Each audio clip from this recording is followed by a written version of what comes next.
All right, let's switch our attention to this important story now. After a long wait, judgment in the Life Esidimeni Inquest is expected at the High Court in Pretoria today. That inquest, you might remember, was established after more than 100 mental health patients died in 2016. The tragedy occurred when the patients were relocated from Life Esidimeni facilities to ill-equipped non-governmental organizations. That judgment is expected virtually sometime this afternoon. Watching developments for us is our reporter, Hasina Gori, who's with us here in studio, just as opposed to help us kind of track how we got here. Hasina, it's lovely to see you and welcome to the agenda. I suppose it's important to kind of begin by understanding who initially blew the whistle that kind of set in motion the series of events as they've unfolded. For us in the public space, we heard the story for the first time in 2016 with those headlines and newspaper flashes of the first deaths that took place. Really harrowing details.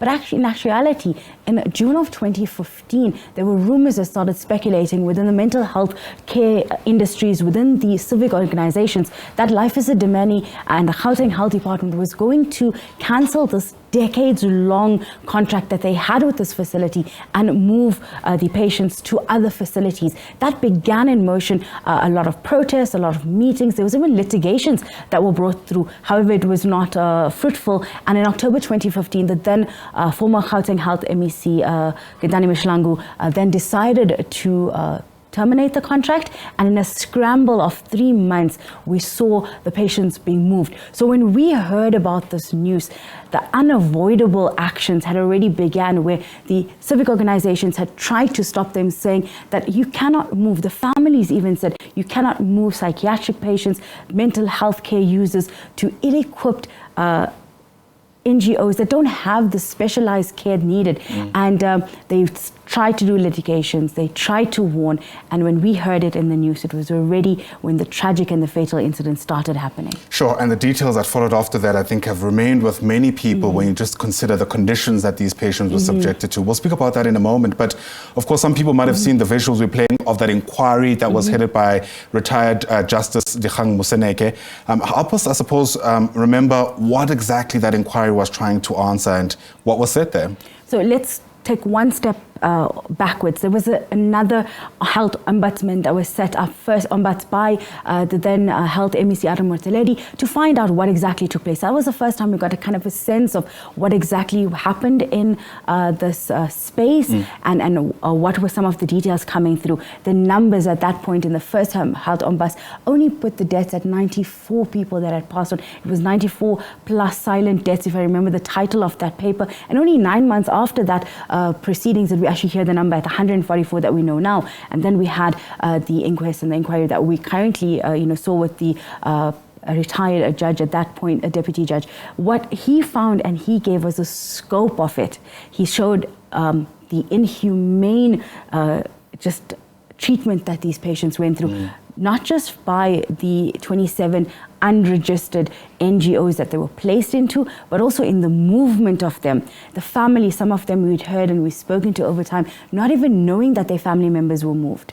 Some of them only finding out once their family member had already passed on that this is where. So you heard lots of that, but it's also something that the civic organizations have said, and Section 27 has worked very closely with the families, saying that this was the first time that the families got a chance to speak and air their grievances. And it was a watershed arbitration because they also won financial compensation. 1 million rand that was paid to the families. You know, we can say that money can't bring back the dead, but it did help with ensuring that there was some kind of justice and dignity to those that weren't given dignity in this process that happened. We also heard a lot around who could be, lead to the criminal and culpability charges. A lot of testimony and evidence. It was a grueling 45 days, and I think 60 witnesses that spoke at that time. Sure, yeah, and I remember, in fact, the justice breaking down at some point because of just how harrowing the details were around what might have taken place. Details of patients being found with cardboard in their stomachs because they weren't being fed. So it really is a blemish in our democratic history. But, you know, because there have been a number of steps, I think it's easy sometimes to get confused about what we're actually expecting to hear today.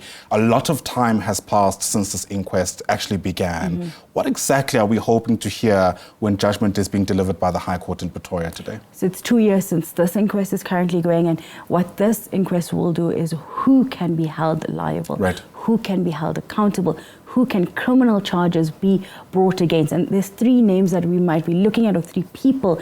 It will be the former Gauteng Health MEC, it is the former Gauteng Head of Mental Health Care, as well as Precious Angels NGO Clinic, who all have been named. But what we heard during this inquest was a lot of finger blaming, a lot of name, blaming the next person. The MEC for health at that time, Gilani Mashlango, was saying that she cannot be held accountable by herself. She's put the blame at the provincial government, saying that former Premier David Makura and his team were in charge of the budget, and they were the ones that asked for the budgets to be cut. So a lot of finger blaming going on, a lot of name blaming, and saying that, and shifting of it, saying that they cannot be held accountable by themselves, that measures that were taken into place due to budget constraint, due to the needs of the province as a whole, or the health department as a whole, and not specifically taken in a malicious maybe way.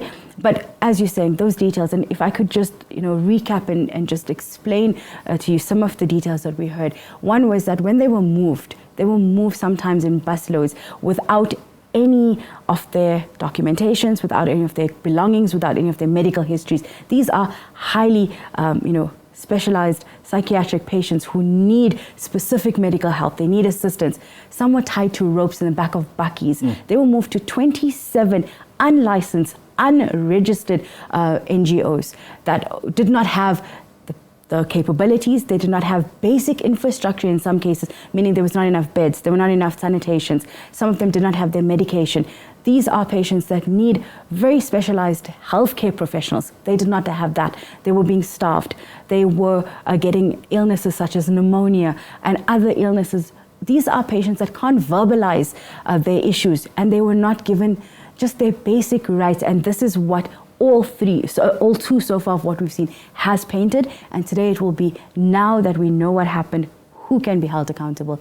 And the NPA has said that following whatever comes out of this judgment, they will then decide on whether criminal proceedings will be taken forward. But also the families, we spoke with Section 27 yesterday, and saying that once judgment is given, they'll then go back to the families, consult with them, and decide also their way forward. Sure, really harrowing indeed. Hasina Gori, thanks for helping us paint a much needed context as we try to remember some of the details around what took place and place into better perspective why today is so important. Hasina Gori, part of our team, of course, watching that story. Once again, judgment from the High Court expected, I think it's around 2 p.m. this afternoon. And that's when, of course, we'll be able to chart a way forward around who needs to be held accountable for this incredibly dark moment in our democratic history.